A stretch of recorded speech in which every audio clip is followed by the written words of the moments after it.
اور جتنے motivational speaker ہیں خاص طور پر انڈیا میں جو بڑے مشہور ہیں, میں نے بعضوں کی اسپیچز سنی ہیں, بہت ذہین لوگ ہیں وہ, اور ان کی اسپیچز سے لگتا ہے کہ یہ اپنی قوم کے خیر خواہ بھی ہیں, 2 نمبری, کیونکہ 2 نمبر آدمی اتنے لمبے عرصے تک اچھی باتیں کر نہیں سکتا.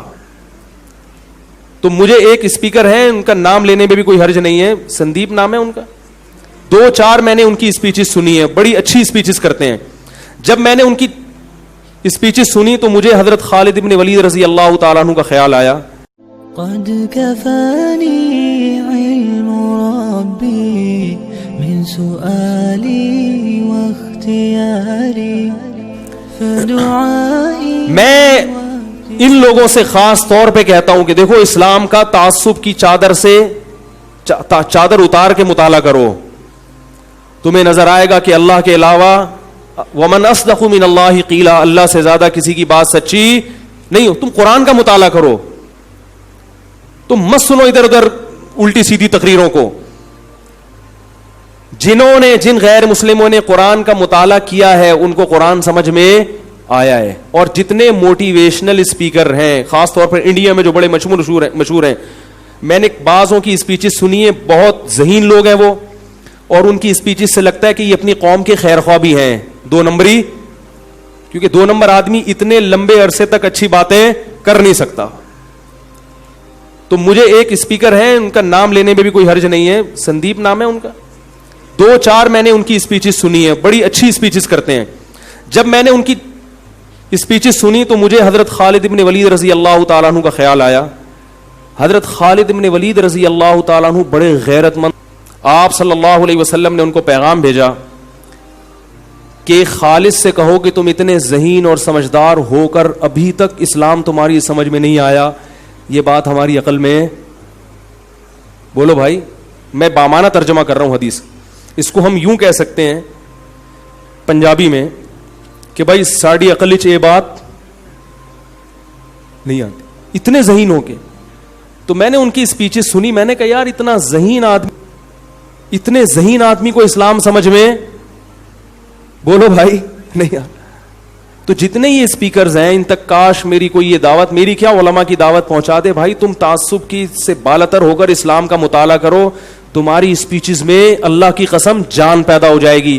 کیونکہ آپ کی جتنی اسپیچز ہیں بہت اچھی, مگر اس میں ایک ٹیکنیکل فالٹ ہے, آپ ویژن تو بتاتے ہیں مگر اس ویژن کو الٹیمیٹ ویژن کے ساتھ کنیکٹ نہیں کرتے. بات آ رہی ہے سمجھ میں؟ الٹیمیٹ ویژن کیا ہے؟ آخرت. جب آخرت سامنے ہوتی ہے تو مرتے ہوئے جب پیچھے زندگی کی طرف دیکھتا ہے نا انسان, تو اگر اچھی زندگی ہو تو پھر خوش ہوتا ہے, اور اگر بری زندگی ہو تو پریشان ہوتا ہے.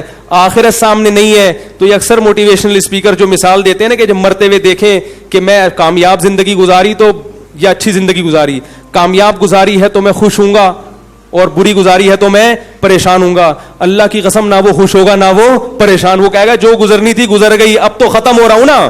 انسان فیوچر کا سوچ کے خوش ہوتا ہے, پاس کا سوچ کے کبھی بھی خوش نہ غمزدہ ہوتا ہے نہ خوش ہوتا ہے. اس کی مثال دے کے بات ختم کرتا ہوں. دیکھو پھانسی کے پھندے پہ ایک آدمی کو لٹکنا ہے, 10 سال سے وہ جیل کی کوٹری میں پڑا ہوا ہے اور اس کو بتایا گیا ہے کہ کل تم نے پھانسی کے پھندے پہ لٹکنا ہے. آج جب لٹکنے سے 1 گھنٹہ پہلے اس کو بتایا گیا کہ تمہاری رہائی کا آرڈر ہو چکا ہے, اب وہ ماضی کو دیکھ کے پریشان ہوگا جو 10 سال جیل میں گزارے ہیں, یا فیوچر کو دیکھ کے خوش ہوگا؟ وہ کہے گا جیسے تیسے گزر گئے, آگے کیا ہو رہا ہے میرے لیے, آگے زندگی اچھی ہے. اور ایک وہ آدمی ہے جو ایئر کنڈیشن میں سو رہا ہے, نائٹ کلبوں میں شرابیں پی رہا ہے, ساری اس کی مرضی کی زندگی اور مرضی کی چیزیں پوری ہو رہی ہیں, ساری خواہشات اس کی پوری ہو رہی ہیں, لیکن اسے آ کے بتایا جائے کہ 1 گھنٹے کے بعد آپ کو قتل کر دیا جائے گا, تو اب وہ پاس کا دیکھ کے خوش ہوگا کہ میں نے بڑی کامیاب لائف گزاری ہے. بولو بھائی. تو یہ جو موٹیویشنل اسپیکر ہیں اکثر یہ مثال دے رہے ہوتے ہیں کہ ہم جب دنیا سے جائیں تو تسلی ہو کے کچھ کر کے گئے ہیں. میرے بھائی نہیں تسلی ہوگی, کیونکہ اس کو پتا ہے کہ کر کے گئے ہو یا نہیں کر کے, اب کیا ہو رہا ہے, اب سب کچھ کیا ہو رہا ہے, فنا ہو رہا ہے. تو تو آخرت جب سامنے ہوگی کہ میں نے زندگی اچھی گزاری ہے, اب آخرت کیا ہے میری, اب میں اللہ کے ہاں سرخ روح ہو سکوں گا, اللہ مجھ سے راضی ہوگا, جب اللہ سے ملاقات ہوگی وہ خوش ہوگا تو نے اچھی زندگی گزاری ہے. تو پھر وہ زندگی اگر آزمائشوں میں بھی گزری ہوگی تو اس زندگی کے گزرنے سے پہلے ان آزمائشوں پہ بھی راضی ہوگا. اور اگر آخرت سامنے نہیں ہے تو میرے بھائی وہ خوشیوں کا مزہ بھی کرکرا ہوگا, اسے پتا ہے کہ یہ چھننے والی خوشیاں ہیں, یہ میرے ساتھ قبر میں جانے والی خوشیاں نہیں ہیں. اسی لیے مسلمان زیادہ خوش زندگی گزارتے ہیں اور غیر مسلموں کی زندگیوں میں زیادہ خوشیاں نہیں ہوتی. یہ مشاہدے پر مبنی حقیقت ہے. ان غیر مسلموں سے میں کہتا ہوں کبھی آؤ ہمارے گھروں میں اور مسلمانوں کے گھروں کے اندر رہ کے دیکھو, تمہیں پتا چلے گا مسلمانوں کی زندگیوں میں سکون زیادہ ہے, مسلمان میں ٹینشن برداشت کرنے کی صلاحیت زیادہ ہے. کیونکہ ہمیں دعا سکھائی ہے جب کوئی غم پہنچے, انا للہ و انا الیہ راجعون, ہم اللہ کے غلام ہیں, گاڈ کو حق ہے کہ وہ اپنے غلام کے ساتھ جیسا چاہے سلوک کرے, وَإِنَّا إِلَيْهِ رَاجِعُونَ, اور مر کے ہم نے جانا کس کے پاس ہے, اللہ کے پاس. اس غم کا وہ ہمیں نعم البدل دے دے گا, دنیا میں نہیں تو آخرت میں مل جائے گا. یہ سوچ کے مسلمان کو تسلی ملتی ہے. آپ لوگوں کو تسلی کے جو جملے کہہ رہے ہیں وہ مصنوعی ہیں, وہ صرف ایک آرٹیفیشل خول ہے جو آپ نے اپنے اوپر اوڑھ لیا ہے. ایک مصنوعی خوش ہونے کی کوشش کی جا رہی ہے, اس خوشی کی بیس مضبوط نہیں ہے. بات آ رہی ہے سمجھ میں؟ اس خوشی کی بیس مضبوط نہیں ہے. رسول اللہ صلی اللہ علیہ وسلم نے فرمایا کوئی کانٹا بھی تمہیں چبھتا ہے تو اس کا قیامت کے دن اللہ نعم البدل دے گا, بدلہ ملے گا قیامت کے دن. تو جب تک آخرت سامنے نہیں ہوگی یہ دنیا بھی آپ کی سکون میں نہیں گزرے گی, اور آپ اپنی پیدائش کا مقصد ہی آپ کے سامنے نہیں ہوگا تو میرے بھائی پھر جو آدمی مقصد سے ہی ہٹ جائے وہ کہاں سے سکون حاصل کر سکتا ہے؟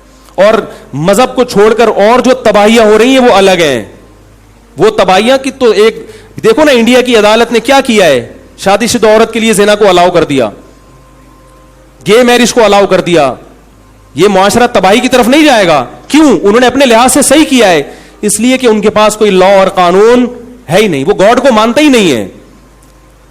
اسلام ہے جو خدا کا تصور حقیقی معنوں میں پیش کرتا ہے, اور صرف لفظ نہیں کہ بس گاڈ کا لفظ سے متعارف کروا دیا, اس کا انٹروڈکشن بھی کرواتا ہے. اللہ کن چیزوں سے خوش ہوتا ہے وہ بھی قرآن نے بتایا, کن چیزوں سے ناراض ہوتا ہے وہ بھی قرآن نے بتایا, سیدھا راستہ کیا ہے وہ بھی بتایا, غلط راستہ کیا ہے وہ بھی بتایا, سیدھے راستے کے صحیح ہونے کے دلائل بھی دیے اور غلط کے غلط ہونے کے دلائل بھی دیے. قرآن کے علاوہ کوئی کتاب ہے ہی نہیں. جب ہے ہی نہیں تو اس کو قرآن کے مقابلے میں لا کے اس کو کمپیئر کرنے کی ٹینشن سے ہی اللہ نے ہماری جان بچا لی ہے. اللہ سے دعا ہے کہ اللہ میرے ایمان کو بھی مضبوط کرے اور موت تک سیدھے راستے پہ چلنے کی توفیق دے, اور آپ حضرات کو بھی. سبحانک اللہم و بحمدک نشہد ان لا الہ الا انت نستغفرک و نتوب الیک.